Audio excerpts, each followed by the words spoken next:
We've spoken in the past two classes about changes that will exist in the world before Moshiach. One of them is this concept, this mistaken concept of one gender, and it stems, I believe, from the ultimate tachlis, the ultimate purpose, which is to unite the uh, male and female sides of the Shekhinah, as we could call them. That's one idea. And the other idea was the concept of the uprising in feminism, which is in order to um, increase the knowledge of Jewish women over the world and to allow them to have a more active role in supporting Torah, um, their husbands, and themselves. I'd like to point out another change, which I believe we can see clearly from the Gemara in Sota, which talks about the 19 attributes of Mashiach. The Gemara there concludes that before Mashiach comes, Ein lanu lishan elavinu shemayim. We'll have absolutely nothing to rely on except for our Father in heaven. And we must be clear that every single word of Chazal, every single word that our sages said was extremely, extremely meduyak, extremely accurate and extremely calculated. And when they say, Ein lanu lishan elavinu shemayim, we have nothing to rely on except our Father in heaven, why do they use the terminology, our Father in heaven? What's the deeper meaning of our Father in heaven? And as I've said here before, our Father in heaven means that He's no longer here. He's in heaven, right? As my teachers, Rav Israel Orbach, and others have told me repeatedly over and over again, it used to be you would walk on the street and it was saturated with fear of God. Yeah? Not just the Jews, the non-Jews as well. Right? I hear from Yishama Yidden, they would walk through the shuk and the Arabs would stand up for them. They recognized what Torah was. They recognized that's what fear of God was and what Torah was. It doesn't exist today. Right? It doesn't exist today. You won't see in the streets, you won't see Avinu Shabbat, right? It'll be in the heavens. The fear and the presence of God in this world has just about disappeared, right? And that leaves us with an emptiness. That leaves us with a lack of natural and expected fear of God as part of its environment. So what does that mean for us? What does that obligate us? It obligates us to create our own reality. No longer can you rely on the community for a fear of God. It has to come from yourself. Yeah?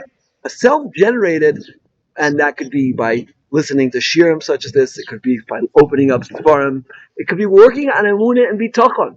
Yeah? I'm standing here now at the coastal, and my close friend, I haven't seen him in many years, he just arrived, and waiting to speak to me. Yeah? And we've been working many, many years on Emunah and Bitachon. Right? And how do you work on Emunah and Bitachon? How do you grow to reach the highest level of Emunah and Bitachon where you can also be in Shemayim, just like HaKadosh Baruch Hu, right? Not HaKadosh Baruch Hu, just like Hashem has gone up to Shemayim, we want to be there as well, right? And the answer is that every single thing that you do throughout the course of your day, remember that there's only one power in the world, and that's Hashem. Right? And all of your success that you do is only contingent on one factor alone. It has nothing to do with your ishtadlus, right? We must do ishtadlus because that's the way Hashem created the world. Hashem wants to be a free choice, and the only way there can be free choice, as the Zohar explains, that the Siva Masoviv, that you do and it happens, and you do and it happens, and it looks all throughout the day that you're doing and happening, doing and happening. But that is absolutely not what's going on. It has nothing to do with it. Nothing to do with it, except you're fulfilling your obligation to maintain HaKadosh Baruch Hu's hiddenness in the world by doing that. What's really going on is Hashem is constantly showering down bracha into your life if you accept it. We say every day, 3 times saying Ashrei, Poseach es yodecha, u'masbir l'chol chai ratzon. If you open up your hands, you can accept the bracha. But if you don't open up your hands, then it won't come into your hands. And this is how we can build our Amunah in the time before Mashiach. In the time before Mashiach, where HaKadosh Baruch Hu presence has left this world, as it were, yeah, and gone up to heaven. Right? Our job is to make the ascent into heaven ourselves, and to go up there and to join together with HaKadosh Baruch Hu. And the way we do that is constant work on Emunah. By constant, I don't mean for even the smallest second. If you're Masiach Das, if you let your mind stray from this very, very important concept, that you'll lose it. Yeah, because Emunah is extremely fragile. Everything around us, the media, the radio, the television, the internet, everything is telling you that Ein lanu lishan ela v'nei Shemayim. But they don't say that part. They just say Ein lanu lishan ela, myself or my own stylus or my own endeavors, etc. Right? Because since HaKadosh Baruch Hu's presence has more or less left the Aretz, yeah, right? The Aretz now is saturated with this idea of Kol Chivot and Yadi, this idea that my own power can bring me my strength. But if you're a smart person, yeah, I'm not including myself in that category, but if you're a smart person and you can look around and see, right, true success does not come from that philosophy. True success comes from constantly turning to Hashem. And we learn that from Yosef Atzadik, right? Kol tatzliach, Rashi says, Shem Hashem shagar b'piv. Yosef Atzadik would need something, daven to Hashem, and it would come. Need something, daven to Hashem, and it would come. This is what Revda and Rav Dan Segel have taught me from Rav Chazkel Levenstein. If you want to live with Hashem, live with Hashem. That means tefillah and bakasha. Bakasha and hodah. Bakasha and hodah. You need something, ask Hashem, you get it, thank Hashem. Yeah? And my innovation was, at the end of Shemona Esrei, every time you're davening, everything that you'll need until the next time you daven, ask her at the end of Shemona Esrei. And then when you get it throughout the day, try and remember to thank Him. It's very difficult because we usually remember to ask, but we often forget to thank. Do that and you'll be living with Hashem. This is how we can survive, right? Even though our Kadosh Baruch Hu is in Shemayim, Shemayim, this is how we could survive during these very, very difficult times, right? And it's all a question of building our Amunah. Every single day, more and more and more Amunah. It's an infinite. As one woman once wrote to me, she said, Rabbi, I have Amunah. What do they want from me after Hurricane Sandy? She wrote me this letter. And I said, Amunah is infinite. Every single day we're expected to get up to a new level of Amunah. HaKadosh Baruch Hu sends us new nisyonos every day, right? To bring us from point A to point B to point C to point Z, right? Every single day we're going to be confronted with new challenges and new tests, especially today, that Ein lanu lishan ela v'nei Shemayim, right? That HaKadosh Baruch Hu's presence has more or less left this world. The one place maybe you could find Him is right here in the Cultural Plaza.